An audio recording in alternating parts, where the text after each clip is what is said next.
हमारी सांप से डरने की केवल एक ही वजह होती है, वो है उसका जहर। अगर सांप के अंदर जहर ना हो तो केवल वो हमारे लिए एक रस्सी के समान होगा।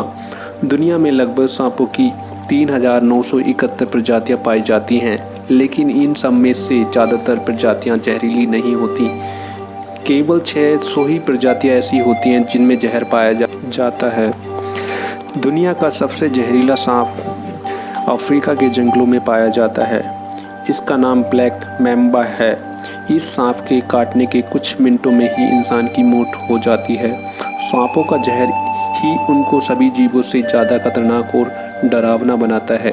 यही एक कारण है जब भी हम किसी सांप को देखते हैं तो हमारे रोंगटे खड़े हो जाते हैं। लेकिन यह सोचने की बात है कि आखिर सांप का जहर हमारी बॉडी में ऐसा क्या करता है कि हम इंसान मर जाते हैं। अगर आप नहीं जानते दोस्तों, चिंता करने की कोई बात नहीं, मैं आपका दोस्त यही बताने वाला हूँ।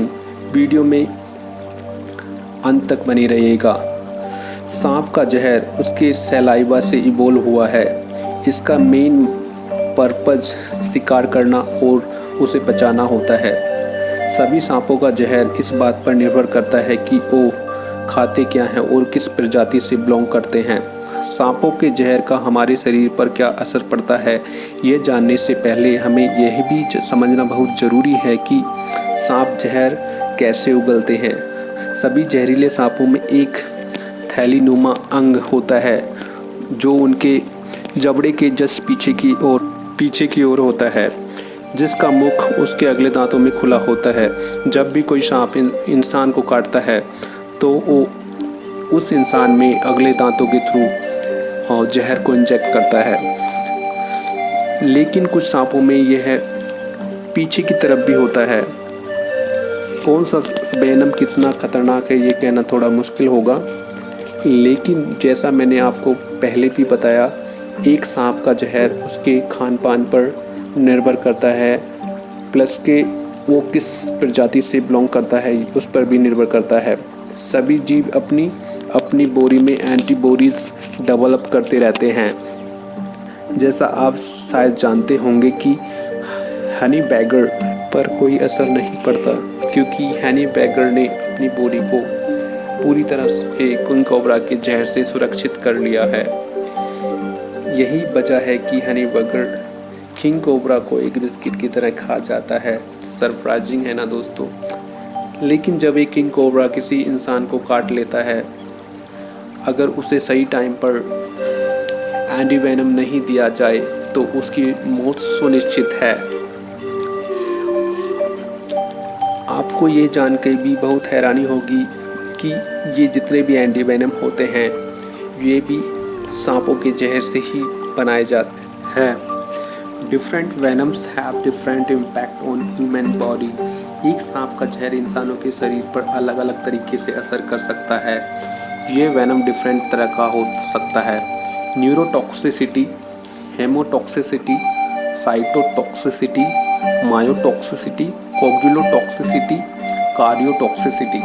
न्यूरोटॉक्सिक वेनम हमारे इंसान के शरीर पर के नर्वस सिस्टम पर अटैक करता है और फिर उसे डैमेज कर देता है, जिससे उस इंसान की मौत हो जाती है। हेमोटॉक्सिक वेनम इंसान के ब्लड क्लॉटिंग को पूरी तरह से रोक देता है, जिससे इंसान का खून पतला होने लगता है और फिर फाइनली उस इंसान की मौत हो जाती है। साइटोटॉक्सिक वेनम हमारी बॉडी के सेल्स पर अटैक करता है। इस वेनम की वजह से हमारी सेल्स अंदर ही अंदर गलने लगती हैं और फिर उस इंसान की मौत हो जाती है। मायोटॉक्सिक वेनम हमारी बॉडी के मसल्स पर अटैक करता है और फिर उस मसल्स को लकवा मार जाता है, जिससे उस इंसान की मौत भी हो सकती है। कोगुलोटॉक्सिक वेनम ये जहर इंसान के ब्लड क्लॉटिंग प्रोसेस को बहुत फास्ट कर देता है, जिससे उस इंसान के ब्लड में जगह जगह ब्लड क्लॉटिंग होने लगती है और फिर उस इंसान की मौत भी हो जाती है। कार्डिक टॉक्सिक वेनम सीधा इंसान के कार्डियक सिस्टम पर अटैक करता है, जिससे उस इंसान की मौत हो जाती है। दोस्तों डरने की बात यह है कि ये मल्टीपल जहर किसी एक सांप में भी पाए जा सकते हैं। तो सांप से अब इतना डरने की ज़रूरत नहीं है, क्योंकि हमारा साइंस बहुत तरक्की कर चुका है, क्योंकि हम लोगों ने एंटी वेनम ऑलरेडी डेवलप कर ली है। ज़्यादातर सांपों की एंटी वेनम डेवलप हो चुकी है। सो टाइम रहते अगर हम किसी भी इंसान को जिसको सांप ने काटा है उसे एंटी वेनम दे दिया जाए तो उसकी जान बचाई जा सकती है। चौंकाने वाली बात यह है कि ये एंटी वेनम भी उन्हीं सांपों के जहर से बनाया जाता है।